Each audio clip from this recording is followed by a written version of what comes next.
கிறிஸ்துவுக்குள் பிரியமானவர்களே, கர்த்தராகிய இயேசு கிறிஸ்துவின் நாமத்தினால் உங்கள் அனைவருக்கும் என் அன்பின் வாழ்த்துதலை தெரியப்படுத்துகிறேன்.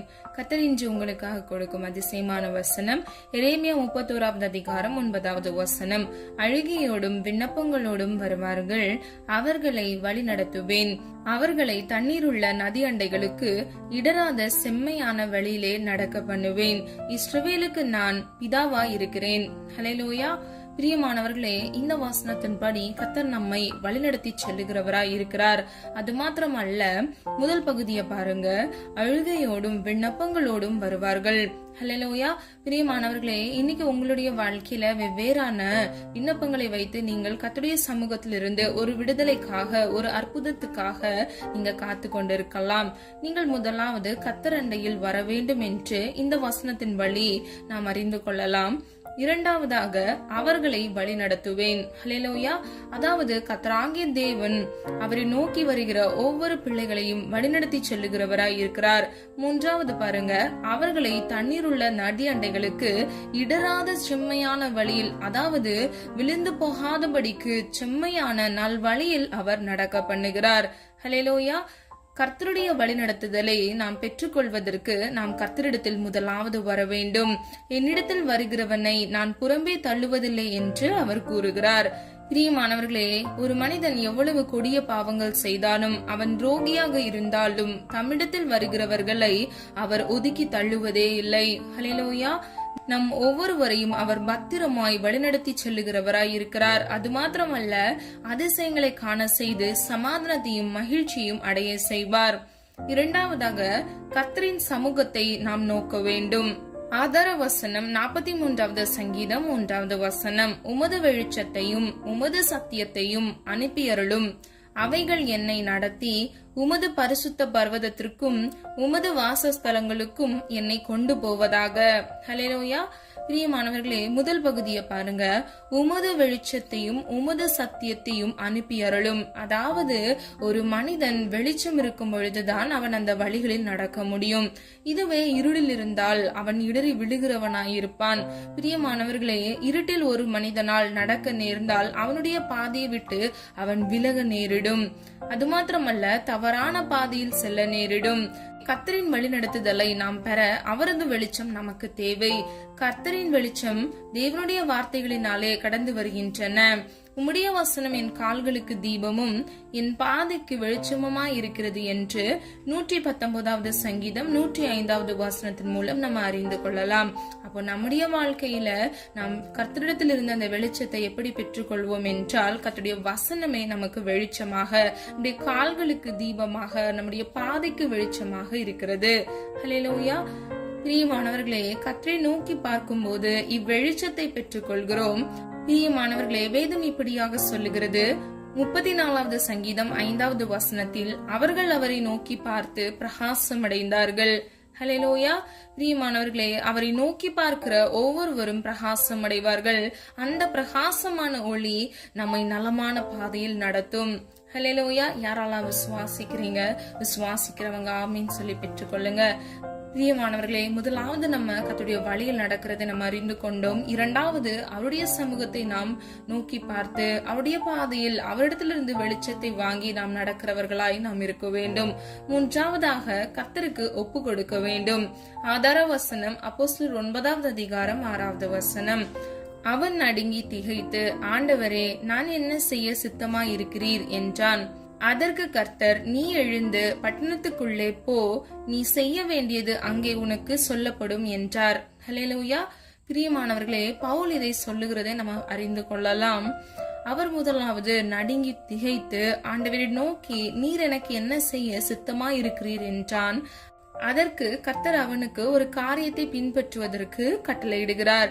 கர்த்தரின் ஆசீர்வாதமான வழிநடத்துதலை நாம் ஒவ்வொருவரும் பெற்றுக்கொள்ள நாம் நம்மை முற்றிலும் கர்த்தருடைய சமூகத்தில் ஒப்பு கொடுக்கிறவராய் இருக்க வேண்டும். கர்த்தருடைய சீஷர்களை துன்பப்படுத்திய சவுல் தன்னை சந்தித்த கர்த்தருக்கு தன்னை ஒப்பு கொடுத்தான். அன்று முதல் கர்த்தர் அவனை நேர்த்தியாய் வழி நடத்தினார். இன்று கூட பிரியமானவர்களே, நீங்க உங்களுடைய வாழ்க்கைய கர்த்தருடைய சமூகத்துல பவுலை போல நீங்கள் முற்றிலும் ஒப்பு கொடுத்தீர்கள் என்றால் நிச்சயமாக கர்த்தர் உங்களை நல் வழியில் வழிநடத்தி செல்லுகிறவராய் இருப்பார். அது மாத்திரமல்ல, அவர் உங்களை ஆபத்தான சூழ்நிலைகளிலிருந்து உங்களை பாதுகாத்து உங்கள் கரம் பிடித்து உங்களை நடத்துகிறவராய் இருப்பார். அது மாத்திரமல்ல, கர்த்தரின் வழி நடத்துதலினால் உண்டாகிற சகல நல் ஆசீர்வாதத்தையும் நாம் அடைவோம். இம்மைக்கும் அருமைக்கும் உரிய மேன்மையான ஆசீர்வாதங்களை நாம் ஒவ்வொருவரும் பெற்றுக்கொள்வோம். நான்காவதாக, கர்த்தரை மேய்ப்பராய் ஏற்றுக்கொள்ள வேண்டும். ஆதார வசனம் 23வது சங்கீதம் 1வது வசனம் 1வது வசனம். கர்த்தர் என் மேய்ப்பராய் இருக்கிறார், நான் தாழ்ச்சி அடையேன்.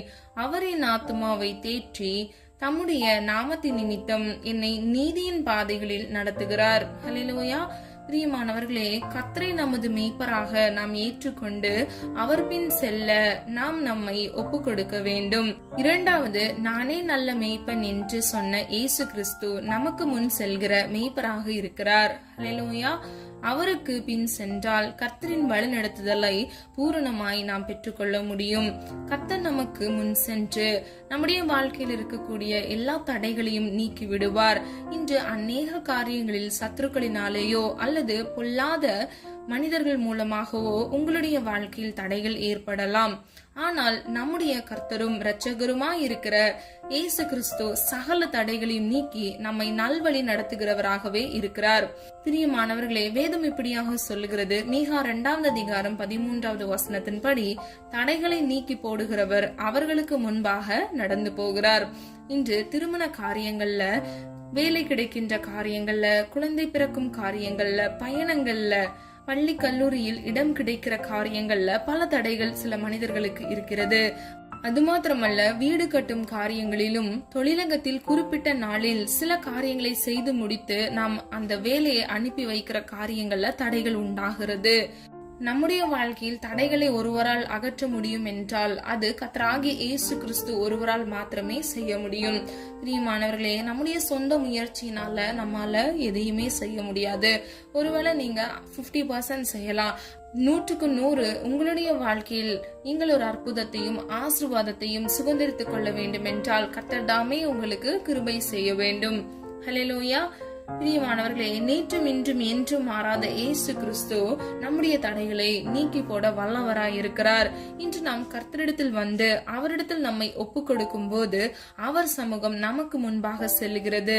நேர்த்தியான இடங்களில் நமக்கு பங்கு கிடைக்க அவர் செய்வார். அவரை நம் மேய்ப்பராக நாம் ஏற்றுக்கொள்ளும் போது நமக்கு முன் சென்று நம்முடைய தடைகளை நீக்கி நம்மை நல்வழி செய்து நம் வழிகளை செவ்வையாக்கி நம்மை ஆசிர்வதிப்பார். ஹல்லேலூயா. பிரியமானவர்களே, நம்ம இன்னைக்கு 4 காரியங்களை பார்த்தோம். நான் ஒரு முறை கூட அதை உங்களிடத்துல சொல்ல விரும்புகிறேன். முதலாவது, கர்த்தரிடம் நாம் வர வேண்டும்.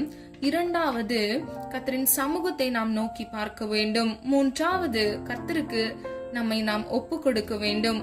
நான்காவது, மேய்ப்பராக நாம் அவரை ஏற்றுக்கொள்ள வேண்டும். இந்த 4 காரியங்களை நாம் செய்யும் போது கர்த்தரால் நாம் வழி நடத்தப்படுவோம். நாம் வழி நடத்தப்படும் பொழுது நம்முடைய வாழ்க்கையை கர்த்தர் ஆசீர்வாதமாக மாற்றுகிறார். பிரியமானவர்களே, கர்த்தர் நடத்தும் போது நம்முடைய வாழ்க்கையில் கிடைக்கும் ஆசீர்வாதங்கள் என்ன என்பதை 2 காரியங்கள் மூலமாக நம்ம அறிந்து கொள்ளலாம்.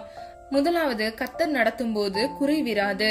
ஆதார வசனம் ஏசாயா 48வது அதிகாரம் 21வது வசனம். அவர் அவர்களை வனாந்திரங்களில் நடத்தும் போது அவர்களுக்கு தாக விடா இருந்ததில்லை. ஹல்லேலூயா. பிரியமானவர்களே, இஸ்ரவேல் ஜனங்களை எகிப்தின் அடிமைத்தனத்திலிருந்து தமது ஓங்கிய புயத்தினாலும் வல்லமையினாலும் அற்புதங்களினாலும் மீட்டு பின்தொடர்ந்த சத்துருக்களை அழித்து நேர்த்தியாக கர்த்தர் தாமே அவர்களை வழிநடத்தினார். அது மாத்திரமல்ல, கர்த்தர் தமது ஜனத்தை சிவந்த சமுத்திரத்தின் வனாந்திர வழியாய் சுற்றி போக பண்ணினார். நாம் ஒருவேளை ஏன் இந்த பாதையில், அதாவது வனாந்திரமான வழியில் தமது ஜனத்தை ஏன் கர்த்தர் வழிநடத்தினார் என்று யோசிக்கலாம். பிரியமானவர்களே, வனாந்திர வாழ்வை நம்முடைய பிரயோஜனத்திற்காக கட்டளையிட்டார். பார்வோன் ஜனங்களை போகவிட்ட பின் ஜனங்கள் யுத்தத்தை கண்டால் மனமடிந்து எகிப்துக்கு திரும்புவார்கள் என்று சொல்லி பெலிஸ்தரின் தேச வழியாய் போவது சமீபமானாலும் தேவன் அவர்களை அந்த வழியாய் நடத்தாமல் சிவந்த சமுத்திரத்தின் வனாந்திர வழியாய் ஜனங்களை சுற்றி போக பண்ணினார். பிரியமானவர்களே, இஸ்ரவேல் புத்திரர் எகிப்து தேசத்திலிருந்து அணி அணியாய் புறப்பட்டு போனார்கள் என்று யாத்ராகமம் 13வது அதிகாரம் 17வது வசனத்திலும் 18வது வசனத்திலும் நம்ம பார்க்கிறோம். 99 ஆடுகளை வனாந்திரத்தில் விட்டுவிட்டு காணாமல் போன ஒரு ஆட்டை தேடிய கர்த்தரின் உவமையானதை நாம் லூக்கா 15வது அதிகாரம் 4வது வசனத்தில் நம்ம பார்க்கிறோம். இப்படியாக வனாந்திர வாழ்க்கை அருளப்பட்டாலும் கர்த்தரின் நடத்துதலால் ஒரு குறைவும் காணப்படவில்லை. வேதம் இப்படியாக சொல்லுகிறது, கர்த்தரை தேடுகிறவர்களுக்கு ஒரு நன்மையும் குறைவுபடாது என்று. இந்த வசனத்தின்படி நாம் நன்மைகளை பெற்றுக்கொள்ள வேண்டும். நம்முடைய வாழ்க்கையில் நாம் கர்த்தரை தேடும் பொழுது நம்முடைய வாழ்க்கையில் குறைவு ஒன்றும் இல்லாதபடிக்கு அவர் நன்மையை நம்முடைய வாழ்க்கையில் கட்டளையிட்டு நாம் அவருடைய சமூகத்தில் நம்மை அர்ப்பணிக்கும் போது அவர் மேலான பாக்கியமான ஆசீர்வாதத்தை நாம் சுதந்திரித்துக் கொள்ளும்படி நம்முடைய வாழ்க்கையில் குறைவிராதபடிக்கு அவர் நம்மை பாதுகாப்பார். ஹல்லேலூயா. பிரியமானவர்களே, இன்னைக்கு இஸ்ரவேல் ஜனங்களை போல நீங்க வனாந்திரமான வாழ்க்கையில நீங்க வாழலாம். ஆனா கர்த்தராகிய தேவன் உங்களோடு கூட இருக்கும் பொழுது உங்களுடைய வனாந்திரமான வாழ்க்கையை கர்த்தர் நீரூற்றாக செழிப்புள்ளதாக மாற்றுவார். ஹல்லேலூயா. இரண்டாவது, கனி நிறைந்த வாழ்வு வாழ நம்மை நடத்துவார். ஆதார வசனம் ஏசாயா 58வது அதிகாரம் 11வது வசனம். கர்த்தர் நித்தமும் உன்னை நடத்தி மகா வறட்சியான காலங்களில் உன் ஆத்துமாவை திருப்தியாக்கி உன் எலும்புகளை நினமுள்ளதாக்குவார். நீ நீர்ப்பாய்ச்சலான தோட்டத்தை போலவும் வற்றாத நீரூற்றை போலவும் இருப்பாய். ஹல்லேலூயா. பிரியமானவர்களே, கர்த்தர் நம்மை நடத்தும் போது நமது சுபாவமான செயல்கள் நீங்கி கர்த்தரின் பண்புகளால் நிறைந்து விடுகிறோம். நமது ஆவி, ஆத்துமா, சரீரமானது பலவிதமான நன்மைகளினால் நிறைந்து விடுகிறது. இந்த உலகத்தில் எதிலும் திருப்தி அடையாத வாழ்வு வாழ்கிற மக்கள் ஏராளம். ஒரு துணி கடைக்கு சென்று ஒரு துணியை வாங்கும் முன் சிந்தனை, பல யோசனை, அதில் ஏதாவது குறைவு இருக்கும் என்றால் சோர்ந்து போகிறார்கள். ஆனால் கர்த்தரின் நடத்துதலில் உயர்வான விலையேற பெற்ற நமது ஆத்துமா திருப்தி அடைகிறது. அது மாத்திரமல்ல, நமது எலும்புகளை கர்த்தர் நினமுள்ளதாக்கி நமது சரீரத்தில் பலன் தருகிறவராக இருக்கிறார். பிரியமானவர்களே, ஆவிக்குரிய வாழ்வு நீர் பாய்ச்சலான தோட்டம் போல் மாறுகிறது. ஒரு தோட்டத்தில் நீர் பாய்ந்து கொண்டே இருந்தால் அதில் உள்ள மரம், செடி, கொடிகள் மிகுந்த கனி கொடுக்கும். அதே போல் நம் வாழ்வு மாறும். அத்துடன் வற்றாத நீரூற்றை போல மாறுகிறோம். ஹல்லேலூயா. பிரியமானவர்களே, கனி நிறைந்த வாழ்வு வாழ கர்த்தர் நம்மை வழிநடத்துகிறார். சவுல் கர்த்தரால் வழிநடத்தப்பட்டான். அவன் வாழ்வு மாறியது. கர்த்தரின் மக்களை துன்பப்படுத்தியவன் கர்த்தருக்காக பாடுபட ஆயத்தமானான். கர்த்தரின் வழிநடத்துதல் அவன் வாழ்க்கையை கனி நிறைந்ததாக மாற்றியது. ஹல்லேலூயா. பிரியமானவர்களே, முன்பு பார்த்த 4 காரியத்தின்படி கர்த்தருடைய சமூகத்தில் நம்மை அர்ப்பணித்து அவரை நம்முடைய மெய்ப்பராக ஏற்றுக்கொண்டு நாம் நம்மை ஒப்பு கொடுத்து நாம் அவருடைய வழியில் நடத்தப்படும் பொழுது கர்த்தர் நம்மை, நம்முடைய வாழ்க்கையை கனி நிறைந்த வாழ்க்கையாக மாற்றுகிறார். அது மாத்திரமல்ல, ஒரு குறையும் நமக்கு இருக்காது. கர்த்தர் எல்லா குறைகளையும், கர்த்தர் வனாந்திரமான வாழ்க்கையை கூட நீரூற்றாக மாற்றுகிறார், செழிப்புள்ளதாக மாற்றுகிறார். நம்முடைய எலும்புகளை கூட அவர் நினமுள்ளதாக நமக்கு பலன் கொடுத்து அவர் நம்மை வழிநடத்தி செல்லுகிறவராய் இருக்கிறார். ஹல்லேலூயா. பிரியமானவர்களே, சொல்லப்பட்ட காரியங்களை ஆராய்ந்து பாருங்க. கர்த்தருடைய சமூகத்தில் உங்களை அர்ப்பணியுங்க. கர்த்தர் நிச்சயமாக உங்களை ஆசீர்வதித்து உங்களை பாதுகாத்து வழிநடத்துவார். நம்ம எல்லாரும் ஒரு மனதா ஜெபிக்கலாமா? அன்பின் பிதாவே, அப்பா, எங்களை வந்து கருத்தில் ஒப்பு கொடுக்கிறோம். அறிந்தும் அறியாமல் செய்த தவறுகளை மன்னிங்க அப்பா. உமக்கு பிரியமில்லாமல் நாங்கள் செய்த எல்லா காரியங்களையும் கர்த்தர் தாமே மன்னித்து சுய சித்தத்தில் அப்பா நாங்கள் நடந்து எங்களுடைய வாழ்க்கையில் இருக்கக்கூடிய எல்லா வனாந்திரங்கள், எல்லா ஆண்டவரே கசப்பான எங்களுடைய வாழ்க்கையில் இருக்கக்கூடிய தன்மைகள் எல்லாவற்றிலும் இருந்து இயேசுவின் நாமத்தினால் ஒரு விடுதலை கட்டளையிடுங்கப்பா. தெய்வீக சமாதானத்தினாலும் சந்தோஷத்தினாலும் நன்மையினாலும் உடைய பிள்ளைகளை திருப்தியாக்குங்க. உம்முடைய பிள்ளைகள் கனி நிறைந்த வாழ்க்கை உடையவர்களாய் அவர்களுடைய வாழ்க்கையில் குறைவின்றி அப்பா நீர் வழிநடத்தி சொல்லும்படியாய் ஜெபிக்கிறேன் தகப்பனே. எப்படி சவுல் அப்பா கனி நிறைந்தவனாக மாறினாரோ அதே போல நாங்கள் ஒவ்வொருவரும் கனியுடையவர்களாய் அப்பா நீர் பாய்ச்சலான தோட்டத்தை போல வற்றாத நீரூற்றை போல ஒவ்வொரு பிள்ளைகளுடைய வாழ்க்கை ஆசீர்வாதமாகவும் பிறருக்கு ஆசீர்வாதமாகவும் உம்முடைய நாம மகிமைக்கென்று ஜீவனுள்ள சாட்சியாக ஒவ்வொரு பிள்ளைகளையும் மாற்றுங்க ஆண்டவரே. இன்னைக்கு உம்முடைய பிள்ளைகளுடைய வாழ்க்கையில் இருக்கக்கூடிய எல்லா தற்காலிகமான மன சோர்வுகள், கடன் பிரச்சனைகள், அப்பா குழந்தை இல்லாத தன்மைகள், திருமணம் நடக்காத தன்மைகள் எல்லாவற்றிலும் இருந்து அப்பா இன்னும் பிற காரியங்கள், வியாதியோடு நெருக்கத்தோடு அப்பா டிப்ரெஷன்ல, மன சோர்வுல, ஒரு பிரிவினையில அப்பா குடும்பங்கள்ல ஏற்பட்ட பிரச்சனைகள் நிமித்தமாக, சில நண்பர்களின் நிமித்தமாக அப்பா அவர்கள் காயப்பட்டு இருக்கலாம் தகப்பனே. எல்லா சூழ்நிலைகளில் இருந்து இயேசுவின் வல்லமையுள்ள நாமத்தில் ஒரு விடுதலை கட்டளையிடுங்கப்பா. குமாரன் விடுதலையாக்கினால் மெய்யாகவே விடுதலையாக உண்டாவீர்கள் என்று வேதம் சொல்லுகிறதப்பா. நாங்கள் விசுவாசிக்கிறோம் ஆண்டவரே, உம்மை நோக்கி பார்த்த முகங்கள் வெக்கப்பட்டு போவதில்லை என்று வேதம் சொல்லுகிறது அப்பா. உம்முடைய சித்தத்தின்படி பிள்ளைகளை வழிநடத்தி அப்பா, வலது இடதுபுறம் சாய்ந்து விழுந்து போகாதபடிக்கு உம்முடைய நித்திய பரிசுத்த வழியில நடத்தி உம்முடைய பிள்ளைகளுக்கென்று நீர் வைத்திருக்கிற வாக்கு தத்தத்தின்படி அதை சுதந்திரித்துக் கொள்ள கர்த்தர் தாமே கிருபை செய்வீராக. தேவையோடு இந்த காணொலியை பார்த்து கொண்டிருக்கிற ஒவ்வொரு பிள்ளைகளின் தேவைகளை சந்திங்க தகப்பனே. நாளை தினத்தின் தேவைகளை குறித்து கலங்காதே என்று சொன்னீங்கப்பா. நாளை தினத்தின் எல்லா தேவைகளையும் கர்த்தர் தாமே பிள்ளைகளுக்கு பரிபூர்ணமாக சந்தித்து பிள்ளைகளை அப்பா ஆசீர்வதிக்கும்படியாய் காத்து கொள்ளும்படியாய் ஜெபிக்கிறேன். இன்னும் பரிசுத்த ஆவியானவரின் வழிநடத்துதலுக்கு பிள்ளைகள் தங்களை அர்ப்பணித்து அபிஷேகத்தினால் நிரப்பப்பட்டு அப்பா பல உன்னத தரிசனங்களை பிள்ளைகள் பெற்றுக்கொண்டு ஆவிக்குரிய காரியங்களிலும் இம்மைக்குரிய காரியங்களிலும் பிள்ளைகளை ஆசிர்வதித்து அப்ப நன்மைகளை சுதந்திரித்துக் கொள்ள கர்த்தர் தாமே கிருபை செய்வீராக. நீர் அப்படியே செய்கிறீர், அதற்காக நன்றி செலுத்துகிறேன் தகப்பனே. அது மாத்திரமல்ல, கேட்கிற எவனும் பெற்றுக்கொள்வான் என்று சொன்னீங்கப்பா. நாங்கள் ஒரு மனதாக கேட்கிறோம் ஆண்டவரே. எங்களை அர்ப்பணிக்க எங்களுக்கு கிருபை தாங்கப்பா. உம்முடைய சித்தம் செய்ய எங்களுக்கு கிருபை தாங்கப்பா. உம்முடைய சமூகத்தை மாத்திரம் நோக்கி பார்க்க கிருபை தாங்கப்பா. மனித அன்பு மாறி போகும், மாறாத அன்பு இயேசுவின் அன்பு ஆண்டவரே. அதை உணர்ந்து நடக்கிறவர்களாய் இவ்வுலக மக்களையும் இவ்வுலகத்தையும் சார்ந்து இருக்காதபடிக்கு கர்த்தரை மாத்திரம் நோக்கி பார்த்து விசுவாசத்தோடு தகப்பனே ஆசீர்வாதத்தையும் விடுதலையும் சுதந்திரித்துக் கொள்ள பிள்ளைகளுக்கு கிருபை செய்வீராக தகப்பனே. உம்மால் எல்லாம் ஆகுமாப்பா. உம்மால் கூடாத காரியம் ஒன்றுமில்லையாப்பா. நெடுநாள் முடிய பிள்ளைகள் ஆண்டவரை ஆசீர்வாதத்துக்கும் ஆண்டவரை ஒரு அற்புதத்திற்காக காத்து கொண்டிருக்கிறாங்கப்பா.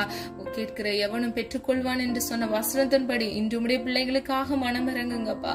எங்களிடத்தில் அநேக குற்றங்கள் இருக்கு தகப்பனே. எங்களை மன்னிங்கப்பா. உடைய அன்பின் இரக்கத்தினால் மன்னித்து தகப்பனே பிள்ளைகளுக்கு மனம் இறங்குங்கப்பா. எந்தெந்த காரியங்கள் அப்பா பிள்ளைகள் காத்திருக்கிறார்களோ ஒரு அதிசயத்திற்காக, அற்புதத்திற்காக, ஒரு ஆசீர்வாதத்திற்காக, எல்லாவற்றிலும் அப்பா பரிபூர்ணமான தேவன் ஒரு விடுதலையை கட்டளையிடும்படியாய் ஜெபிக்கிறேன். இயேசுவின் ரத்தத்தின் வல்லமையினால் அப்பா ஒவ்வொருவரும் அதை சுதந்திரித்துக் கொள்ள கர்த்தர் தாமே கிருபை செய்வீராக. காத்திருப்பது இருதயத்தை இழைக்க பண்ணும், விரும்பினது வரும்பொழுது ஜீவ விருட்சம் போல் இருக்கும் என்று சொன்ன வசனத்தின்படி பிள்ளைகளுடைய மன விருப்பத்தை உங்களுடைய சித்தத்தின்படி அப்பா பரிபூர்ணமாய் கர்த்தர் தாமே கட்டளையிட்டு அப்பா ஆசீர்வதிக்கும்படியாய் நீர் அப்படியே செய்கிறீர், அதற்காக நன்றி செலுத்துகிறேன். ஒவ்வொரு பிள்ளைகளையும் இம்மட்டும் வழிநடத்தி வந்த தேவன் இனி வரும் நாட்களிலும் கண்மணி போல் பாதுகாத்துக் கொள்ளுங்க. போக்கிலும் வரத்திலும் கூட இருந்து வழிநடத்துங்கப்பா. வேலை ஸ்தலங்கள்ல, பயணங்கள்ல, வண்டியில போகும்பொழுது வரும்பொழுது கர்த்தருடைய கரம் அப்பா பிள்ளைகளோடு கூட தாங்கி வழிநடத்தட்டும் தகப்பனே. எந்த சத்துருக்களின் தந்திரங்களையும் பிள்ளைகளை தொட முடியாதபடிக்கு இவர்களையும் இவர்கள் குடும்பங்களையும் இயேசுவின் ரத்த கோட்டைக்குள் மூடி மறைத்து கர்த்தர் தாமே உடைய சித்தத்தின்படி வழிநடத்தி பிள்ளைகளை ஆசீர்வதிக்கும்படியாய் ஜெபிக்கிறேன். எல்லா துன்பங்கள், நெருக்கங்கள், பாடுகள், கஷ்டங்களுக்கு பதிலாக இரட்டிப்பான மன மகிழ்ச்சியினால் நன்மையினாலும் பிள்ளைகளை திருப்தியாகி ஆசீர்வதிக்கும்படியாய் ஜெபிக்கிறேன். இன்னைக்கு அநேகர் அப்பா உலக கவலை நிமித்தமாக அப்பா தூங்க முடியாதபடிக்கு நித்திரையில் அப்பா புலம்பி தவிக்கிறார்கள். ஒவ்வொரு பிள்ளைகளுக்கும் அப்பா இயேசுவின் நாமத்தினால் ஒரு விடுதலை கட்டளையிடுங்க தகப்பனே. எல்லாருக்கும் சமாதானமான நித்திரையை கட்டளையிடுங்கப்பா. ஆண்டவரே கர்த்தர் சந்தோஷத்தை அப்பா பிள்ளைகளுடைய வாழ்க்கையில வர்த்திக்க பண்ணுங்க. உண்மையே விசுவாசிக்க அந்த விசுவாசத்தை வர்த்திக்க பண்ணுங்க தகப்பனே. கர்த்தர் அப்படியே செய்கிறீர், அதற்காக நன்றி. பிள்ளைகளுடைய வலது கையை பிடித்து கர்த்தர் தாமே வழிநடத்தி சொல்லும்படியாய் ஜெபிக்கிறேன். நீர் அப்படியே செய்கிறீர், அதற்காக நன்றி. ஜெபித்த ஒவ்வொரு ஜெபங்களுக்கும் நீராம் என்றும் மாமன் என்றும் எங்களுக்கு பதில் கொடுக்க போகிறீர், அதற்காக நன்றி செலுத்துகிறேன். உடைய நாமம் மாத்திரம் மகிமைப்படுவதாக தாழ்த்துகிறோம், வெறுமையாக்குகிறோம். இயேசுவின் மூலம் ஜெபிக்கிறோம் பிதாவே, ஆமீன். கர்த்தராகிய தேவன் தாமே உங்களுடைய வாழ்க்கையை வெளிச்சமாய் மாற்றி கர்த்தருடைய சித்தத்தின்படி அவருடைய வழிநடத்துதலில் நீங்கள் நடக்கும் பொழுது கர்த்தர் நிச்சயமாக உங்கள் ஒவ்வொருவரையும் ஆசீர்வதித்து பாதுகாப்பார். God bless you. பிரியமானவர்களே, இந்த வீடியோ உங்களுக்கு பிடிச்சிருந்துச்சுன்னா லைக் பண்ணுங்க, சப்ஸ்கிரைப் பண்ணுங்க, பெல் ஐகான் கிளிக் பண்ணுங்க.